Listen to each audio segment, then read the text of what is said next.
Ça fait plus d'1 an que je connais la loi d'Assomption à travers des vidéos YouTube en anglais que je regardais de personnes qui évoquaient Neville Goddard. Sauf que ça n'a jamais fait tilt en moi, j'avais jamais vraiment compris ce que c'était. J'ai toujours cru en fait que c'était juste une simple technique de la loi d'attraction à appliquer. Jusqu'à ce que je découvre il y a seulement 2 mois la vidéo d'une équatorienne qui raconte l'histoire d'un jeune homme argentin qui vit à 100% sa vie à travers la loi d'Assomption. Cet homme s'appelle Julián Bermúdez et pour moi son histoire est incroyable. C'est pour ça que je vais vous en parler dans cette vidéo. Hola hola, moi c'est Océane, bienvenue sur ma chaîne où je t'aide à développer ton fort intérieur pour pouvoir réaliser la vie de tes rêves. Julián est un chef cuisinier argentin de 27 ans et depuis petit, il a réussi à manifester plein de choses grâce à son imagination, mais sans même que personne lui explique comment fonctionnait son cerveau, qu'est-ce que c'était la loi d'Assomption. Il appliquait ça simplement parce qu'il s'est rendu compte par ses expériences que son imagination créait sa réalité. Donc il jouait beaucoup avec son imagination bien sûr. Par exemple, chaque fois qu'il pensait à un film dans sa tête qu'il voulait voir, quelques heures après, quelques jours après, ce film passait à la télé. Donc ça lui arrivait plusieurs fois où il était tellement étonné qu'il l'a dit à sa mère et sa mère lui disait « Oui, c'est juste une coïncidence ».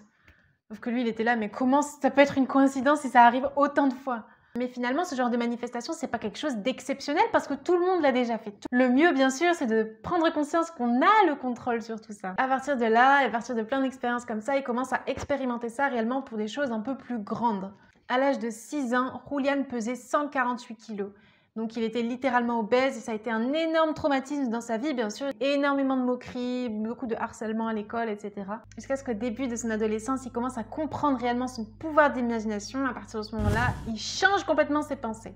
Et il faut savoir qu'il n'aimait absolument pas le sport, il n'en faisait pas du tout. Et pourtant, il a commencé à se visualiser tous les soirs. Il s'est mis dans une scène dans laquelle il faisait du sport et il perdait du poids. Donc il s'est mis dans cet état de perdre du poids. Et tous les soirs, il gardait cette routine de visualisation. Il se voyait perdre des kilos, avoir plus confiance en lui. Et avec tout ça, en seulement 6 mois, il a réussi à perdre 60 kilos. Sans jamais faire de sport, sans jamais faire de régime alimentaire. Et dans une conférence, il dit « Si tu demandes l'avis à un médecin, c'est physiquement impossible. Et si tu demandes l'avis à un nutritionniste, il te dira que tu es malade. » Parce que seule l'imagination est capable de faire quelque chose d'aussi puissant, est capable de faire des miracles, entre guillemets. Parce que le cerveau est tellement puissant qu'il est capable de confondre la réalité et l'imagination. Et c'est à partir de ce moment-là qu'on arrive à manifester justement. C'est pour ça que la visualisation c'est important, c'est pour ça qu'il faut absolument se mettre dans cet état, même si on ne l'est pas dans la réalité physique. Parce que le cerveau commence à confondre les deux et va matérialiser ton imagination dans ta réalité physique. Et il y a plusieurs années, par hasard, Julián découvre les livres audio de Neville Goddard. Donc il commence à écouter et en comprenant exactement tout ce que disait Neville Goddard, finalement ça faisait que confirmer tout ce qu'il savait déjà. Il savait au fond de lui que son imagination procurait quelque chose dans la réalité, elle n'était pas juste anodine. Ce qui a permis encore plus d'ouvrir les yeux, c'est qu'il s'est rendu compte grâce à Neville Goddard qu'en fait, ce qu'il pensait au quotidien aussi avait un impact sur sa vie. C'est pas simplement visualiser des scènes, imaginer être de la personne que tu veux être, mais c'est aussi constamment penser de manière positive par rapport à toi, par rapport à ce que tu veux. Il faut vraiment que tes pensées aillent toujours en faveur de ce que tu veux. Même si logiquement, si tu vis en étant la personne que tu veux être, tu es censé naturellement penser de manière positive vis-à-vis de ton désir. Par exemple, Julián souhaitait perdre du poids. Donc il s'est visualisé et vivait aussi comme s'il était déjà mince. Il ne pensait plus de manière négative par rapport à son corps car dans sa tête, il avait déjà le corps qu'il voulait. Alors vis au maximum à travers ton désir puis tu le manifesteras rapidement. Et c'est ça qu'il s'est rendu compte grâce à Neville Goddard. Donc à partir de ce moment-là, ça a fait encore plus un gros déclic dans sa vie et il a réussi à manifester encore plus de choses et encore plus rapidement. Grâce à la loi d'Assomption, il est passé de pauvre, mais quand je dis pauvre, c'est vraiment pauvre, au point de ne pas avoir d'argent pour manger, jusqu'à devenir libre financièrement. Tout ça grâce à la loi d'Assomption. Donc il a commencé à partager son expérience depuis novembre 2020 dans des conférences qui sont disponibles sur YouTube. Et donc dans cette conférence, la première qu'il a faite, il commence à expliquer, à parler à des milliers de personnes en racontant l'une de ses manifestations. Donc en fait son désir c'était de participer à une émission de cuisine connue en Argentine, dans son pays. Donc il raconte qu'il a assumé la phrase suivante « Je suis dans une émission de cuisine la plus vue d'Argentine et je suis reconnu par tout le monde ». Et bien sûr, en assumant cette phrase, il n'a pas juste dit ça comme ça dans l'air, il a bien sûr ressenti au maximum cet état d'être. Il se visualisait déjà dans l'émission. Par exemple, quand il est chez lui, son moment idéal pour méditer, pour visualiser, c'est quand il fait la vaisselle. Donc chaque fois qu'il fait la vaisselle chez lui, il s'imagine des caméras autour de lui, en train de le filmer, des personnes autour de lui, les présentateurs qui viennent lui parler, les chefs qui viennent mettre la pression. Il imaginait vraiment tout ça. En fait, il vivait déjà comme s'il était dans l'émission. Donc il visualisait tout ça à plusieurs reprises, chaque fois que vraiment il ressentait intérieurement une sensation d'explosion intérieure. Donc cette explosion intérieure, elle est produite par les pensées qui procurent des émotions, qui fait que son corps a réagi en fait. Il a commencé à avoir la chair de poule, les frissons, les poils qui se hérissent, tout ça c'est vraiment une manifestation de ses pensées, de ses émotions. Et à partir du moment où tu vis ça, après avoir bien visualisé plusieurs fois, etc., c'est que là, il n'y a aucun doute que ton désir va se visualiser. Et concrètement, c'est ce qui lui est arrivé. Après avoir visualisé, ressenti toutes ces émotions, pour lui c'était une évidence. Bien sûr, il était déjà dans l'émission, il était déjà pris. Donc il a naturellement arrêté de visualiser parce que pour lui c'était déjà, à partir du moment où tu as un désir, il n'y a plus de raison de visualiser que tu veux ce désir vu que tu l'as déjà. C'est exactement cette sensation qu'il ressentait. Et 3 jours après cette visualisation, il y a un de ses amis qui vient le voir et qui lui dit « Oui, Julian, est-ce que tu peux m'aider? Est-ce qu'on peut faire ensemble une vidéo pour un casting? J'ai vraiment besoin de ton aide. » Parce qu'en fait, Julian est très bon en tout ce qui est montage vidéo, réalisation, etc. Donc c'est pour ça qu'il lui a demandé son aide. Il s'avère que ce casting est un casting de cuisine, donc ils ont chacun envoyé leur vidéo pour qu'au final, son ami ne soit pas pris, mais Julian oui. Dès que Julian a su qu'il avait été sélectionné pour participer à l'émission El Gran Premio de la Cocina, qui est l'équivalent de Top Chef en France, bien entendu, comme toute personne humaine, il avait peur, il avait des doutes, il ne savait pas si ça allait bien se passer, etc. Mais il ne s'est pas arrêté là. Pour vaincre cette peur, pour vaincre ses doutes, il a décidé de prendre les choses en main et de se répéter que tout allait bien se passer. Donc il a gardé cette assumption en tête, tout va bien se passer. Et il s'est mis dans la peau de cette personne en fait qui savait que tout allait bien se passer. Avant même de commencer le concours, il se visualisait des scènes pour pouvoir conforter son assumption que tout allait bien se passer. C'est-à-dire qu'il prenait comme base tout ce qu'il connaissait déjà dans sa réalité physique, c'est-à-dire voilà, les endroits où il allait, la boulangerie, je ne sais plus exactement ce qu'il dit, mais voilà, plein d'endroits de base qu'il connaissait. Et à partir de là, il commence à s'imaginer les personnes aussi qu'il connaît, par exemple la boulangère, ses voisins, sa copine, sa mère, etc. Il se visualisait en train de leur dire à toutes ces personnes que tout allait bien se passer. C'est-à-dire qu'il s'imaginait par exemple aller à la boulangerie, chercher son pain ou quoi que ce soit, et que la boulangère lui demandait « Comment ça se passe le concours? Comment tu te sens ?» etc. Et lui, il répondait dans sa tête naturellement « Ça va super bien ». Alors qu'il n'avait même pas encore commencé le concours. Donc il gardait ses visualisations tout le temps, jusqu'à ce que vraiment il ressente encore une fois cette chair de poule, ces frissons qui lui confirment que son désir va se réaliser.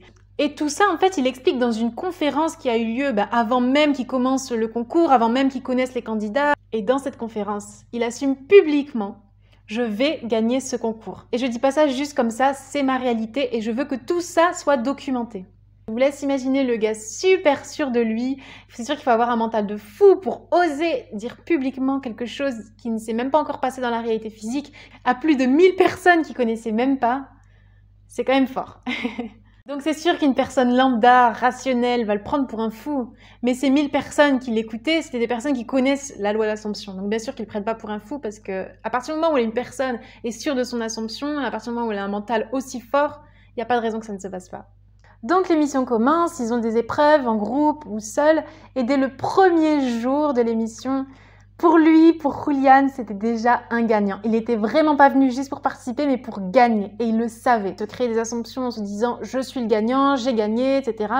Et il avait vraiment tout adopté, mais jusqu'à la posture. Il avait vraiment la posture d'un gagnant, c'est-à-dire qu'on voyait qu'il avait confiance en lui. Et il le disait même à la télé. Oui, c'est moi qui vais gagner. Ou si, des fois, il essayait d'être un peu moins cash en disant « je sais que je vais aller en finale » ou alors il changeait un peu ses propos pour ne pas trop non plus choquer.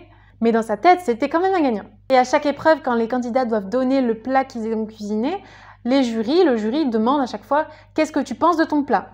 Donc, naturellement, les candidats répondent « oui, je sais pas trop, j'espère que ça va aller, je suis pas sûre d'avoir trop géré ça ». Ils dégagent énormément de doutes quand même dans leurs propos et c'est ce qu'on voit en général dans les émissions de télé.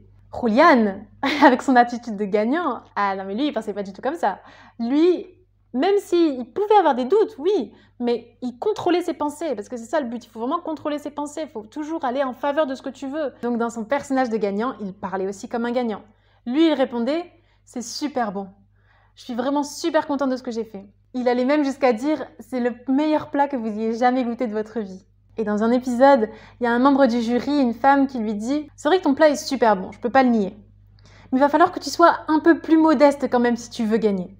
Et c'est vrai que ce commentaire, c'est un commentaire parmi tant d'autres parce qu'on lui a beaucoup reproché cette manière d'être, avoir autant confiance en lui, etc. Et finalement, malgré les commentaires du jury, malgré les commentaires des présentateurs aussi, il a quand même gardé la foi, il a quand même gardé le contrôle sur ses assumptions tant dans sa tête que dans la réalité.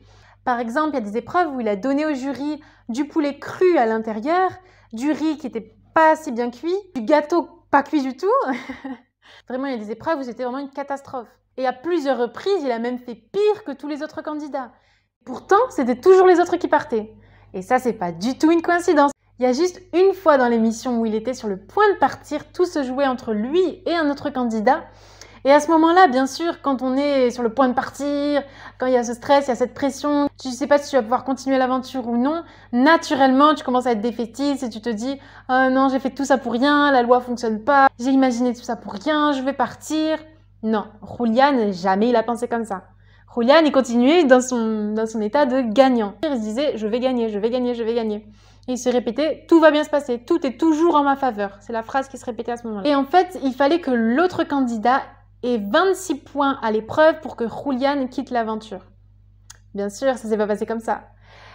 L'autre candidat a eu 24 points, c'est-à-dire qu'à 2 points près, encore une fois, ce n'est pas une coïncidence, Julián aurait pu quitter l'aventure, mais il est resté. Peu importe si les plats qu'il a faits ont été bons ou mauvais, il se répétait toujours « Tout est toujours en ma faveur ». Donc il n'a jamais perdu la foi.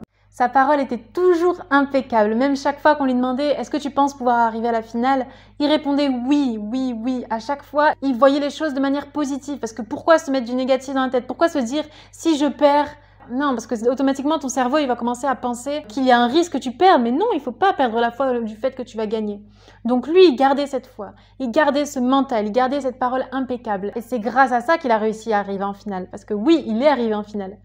Et au moment de la finale, c'était pas non plus le meilleur. Il a continué à faire des erreurs. Il a donné au jury un riz, mais vraiment pas assez cuit, c'était censé être un risotto. Au final, c'était un riz al dente, comme il dit. Donc, il a reçu les critiques du jury par rapport à ça. Et à ce moment-là, bien sûr, on pense qu'il va perdre. C'est pas le meilleur. L'autre candidat a un très bon niveau aussi. Mais dans sa tête, encore une fois, il gardait son mental. Il gardait son mental de gagnant. Pour lui, il avait gagné. Pour confirmer encore plus le fait qu'il allait gagner quoi qu'il arrive, ce qu'il a fait, c'est qu'il a commencé à se visualiser avec le trophée dans ses mains. Donc, il a commencé à faire des recherches sur exactement comment était le trophée, la matière, le poids. Il a tout cherché pour pouvoir avoir une visualisation la plus nette possible dans sa tête, parce que plus une visualisation est nette, plus d'émotions te viennent. Au-delà de visualiser le trophée en lui-même, il a même été jusqu'à le visualiser chez lui. Il a visualisé l'espace exact où le trophée irait, au moment où il gagnerait. Il l'a imaginé sur sa bibliothèque, et à chaque fois, dans sa réalité, quand il passait devant la bibliothèque, il imaginait que le trophée était là. Mais vraiment, il sentait que le trophée était là. Il pouvait le voir, parce que dans son imagination, il pouvait le voir, donc il savait que dans sa réalité aussi, il était là. Même s'il n'était pas encore là à ce moment-là, mais il allait être là à un moment donné. Et finalement, tu sais, par exemple, quand tu t'endors, imaginons que tu dors avec le téléphone sur ta table de chevet. Quand tu dors, tu fermes les yeux, tu vois pas ton téléphone. Alors que tu sais qu'il est sur la table de chevet. Limite, tu sens la présence de ce téléphone à côté de toi. Et bien lui, c'est exactement pareil. À chaque fois, même quand il s'endormait, il sentait toujours que son trophée était là-bas. Quand il passait devant, il sentait que son trophée était là, était présent. Et il s'est même imaginé, bien sûr, lever le trophée comme tous les gagnants à la fin de l'émission. Il lève le trophée vers le haut et il s'imaginait cette scène-là. Et je pense qu'avec tout ça, avec toutes ces visualisations, toutes ces assumptions qu'il a créées, ça ne sera pas une surprise si je te dis que oui, il a gagné le concours. Il a gagné le concours en ayant raté beaucoup de plats, en n'étant pas le meilleur chef cuisinier de l'émission. Rien n'a été une coïncidence. Et comme il a dit après l'émission dans une conférence, si j'ai gagné, c'est pas parce que je suis le meilleur chef.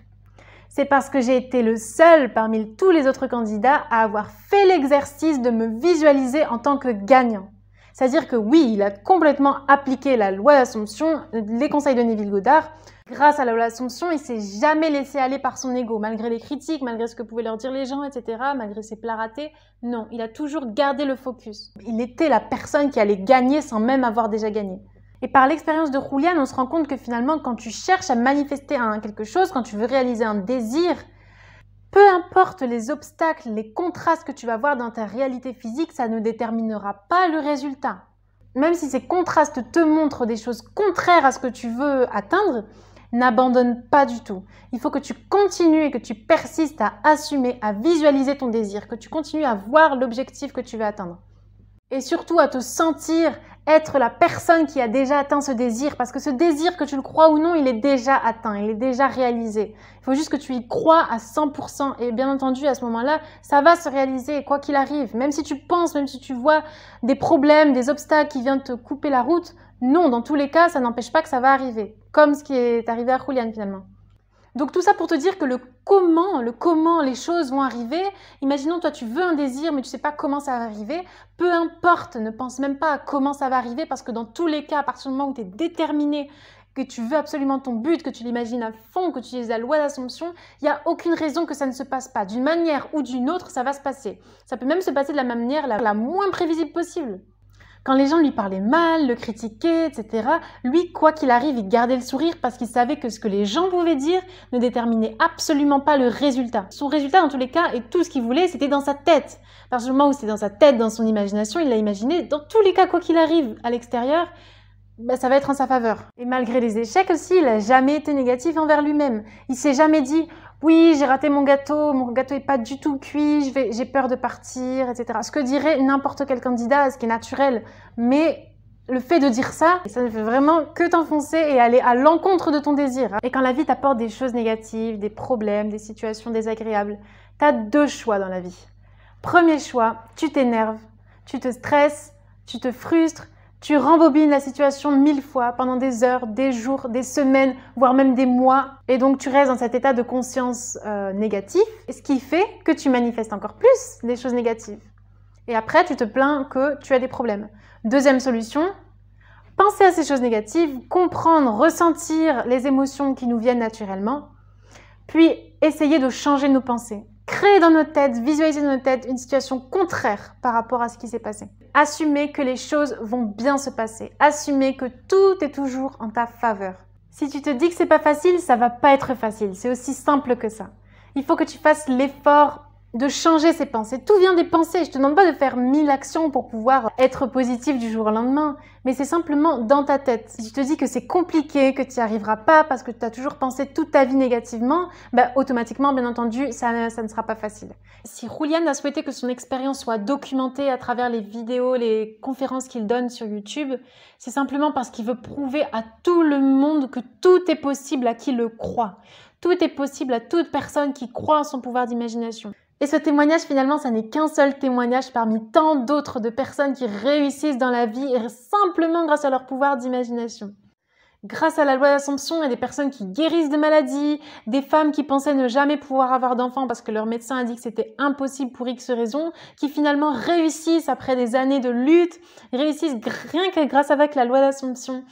Des personnes qui perdent du poids. Tout ça pour dire que tout est possible à qui le croit. Alors crois en toi, crois en la loi d'Assomption, crois en ton pouvoir d'imagination, crois en tout ce qui est possible pour toi, crois en tes rêves, crois en tes désirs. Sache que tes rêves, les rêves que tu as en tête, les choses que tu veux accomplir, les choses que tu veux obtenir, tout ça c'est accessible et il faut juste que tu ouvres ton imagination, que tu visualises, que tu fasses de bonnes assumptions en faveur de ce que tu veux pour pouvoir réussir à avoir ce que tu veux tout simplement. J'espère sincèrement que cette vidéo t'aura apporté quelque chose. Fais-le moi savoir dans les commentaires. J'adore lire les commentaires, j'adore recevoir tous ces commentaires positifs. Merci beaucoup à tous ceux qui m'écrivent. Donc n'hésite pas à m'écrire, à continuer à me motiver, ça me fait énormément plaisir. N'oublie pas de t'abonner si ce n'est pas déjà fait et je te dis à très bientôt pour une prochaine vidéo.